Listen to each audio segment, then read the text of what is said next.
196 chapters and they've finally done it. Our girl Nezuko is finally human again. The chapter opens up with Nezuko in a half-human, half-demon hybrid state, stumbling through rice fields, presumably on her way to the battlefield to find Tanjiro. And on this journey, she is effectively dragged along by Muzan's memories, infecting her with visions of him killing her family and injecting her with his blood. This is her origin story and it's absolutely brutal. And it's made clear that this attack on the Kamado household and demonization of Nezuko was entirely deliberate, with Muzan hoping Nezuko would be the one to conquer the sun all that time ago. Now, with Nezuko battling this anger, she has flashes of the other side of the coin too, her remembering everyone she has met that has helped her along her journey of regaining her humanity. Rokadaki, Tomioka, Tamio, Yushido, the Butterfly Estate girls, Zenitsu, Inosuke, even the arsehole brothers Genya and Sanemi get a mention. But as Nezuko is on the cusp of reversing her demon transformation, it's Tanjiro that pulls her through.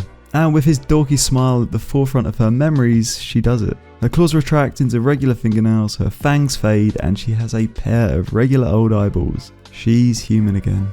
Now, as leisurely as Nezuko is taking her stroll, Muzan and Tanjiro are fighting for survival and it's total warfare over there. However, Muzan is on the back foot, so far on the back foot that he's tripping over himself. His fatigue is reaching its maximum and he's out of stamina. It's do or die. Time to split his cells and go nuclear, an expulsion of Muzan chunks projectile vomited in every direction, guaranteeing at least some will escape and be able to reform. But he can't. He's fucked. He's running his mind over the poisons that are coursing through his body, wondering how can they be stopping him from his final escape move. And then it's all explained to us by a visualization of the absorbed Tamio cradling the head of the horror-stricken Muzan. That rotten whore, what has she done? The final nail in his coffin.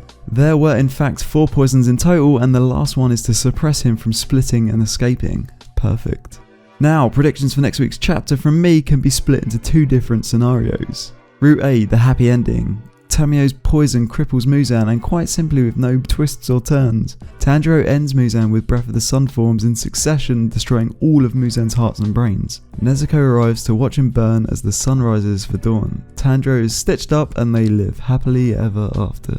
Route B, it all goes to shit. Nezuko arrives only to be absorbed or consumed by Muzan, and with both nourishment and his new immunity to the sun, he isn't affected by the sun's rays at dawn at all, and perhaps gains a resistance to the effect of the reddened Nichiren blades, allowing him to escape and allowing Kimetsu no Yaiba Demon Slayer to be serialized in Weekly Shonen Jump and print volumes for another 10 years and make a butt ton of money.